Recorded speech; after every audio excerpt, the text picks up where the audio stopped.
Nandito tayo sa port ng Dumaguete City. Saan pupunta tayo ng Siquijor? Sasakay ng Roro. Pero mukhang wala pa namang boarding. Kaya antay muna tayo dito. Medyo calm ang dagat ngayon kaya wala tayong problema pagdating dyan.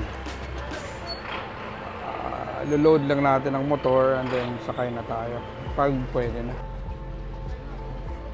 Sasakay ko tong motor na to ngayon.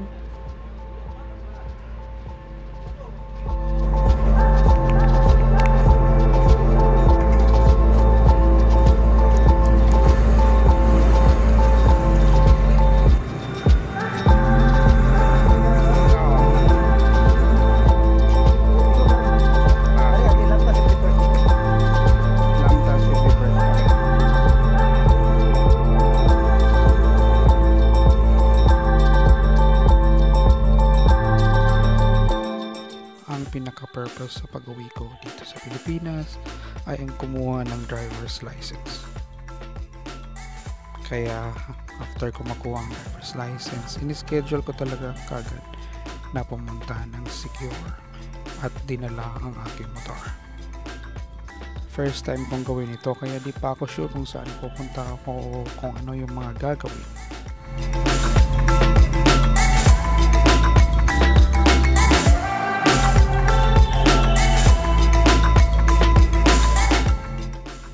Sa mga di pa nakakalam, ang Siquijor ay ang aking pinaka-hometown. Dito ako lumaki at nag-aaral sa elementary at high school. Kaya excited na rin makauwi at makita ko ang family ko, lalo na si mama ko.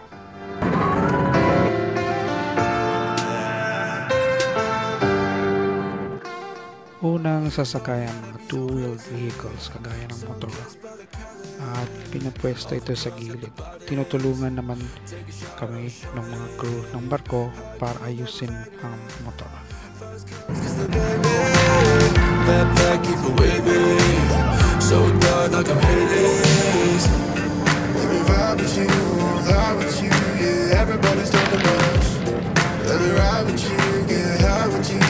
Everybody's talking about it. We're gonna roll tonight.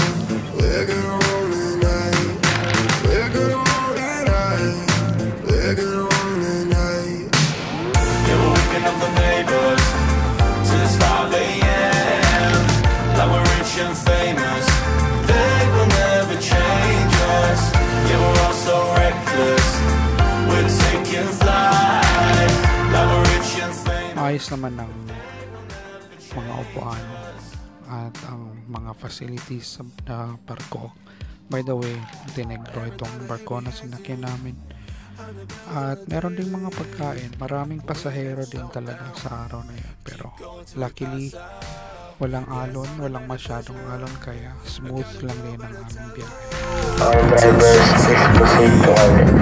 Gonna get me on the floor, yeah. Let me vibe with you, lie with you, yeah. Everybody's talking about us. Let me ride with you, get high with you, yeah. Everybody's talking about us. We're gonna roll tonight. We're gonna roll tonight. We're gonna roll tonight. Unang pinababa ang mga drivers ng four-wheel vehicles na huling nakapasok. Tapos huli naman ang mga motorcycles na nauna. Medyo organized naman ang labasan at meron din silang mga safety precautions doon sa loob ng barko. Kaya kung nagtatanong kayo kung worth it bang magdala ng motor from Dumaguete to Siquijor, I think it is kasi malilipot mo talaga ang island with just the motorcycle and you'll have all the freedom kung kahit saan mo gusto at sarili mong sasakyan ang gagamitin mo.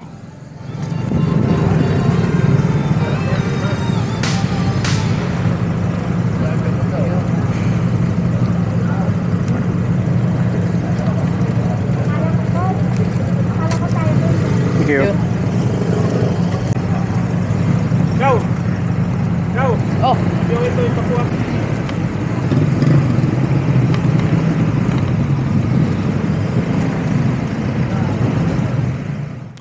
dito na lang muna tayo. Subscribe po para sa susunod na mga videos. Bye bye.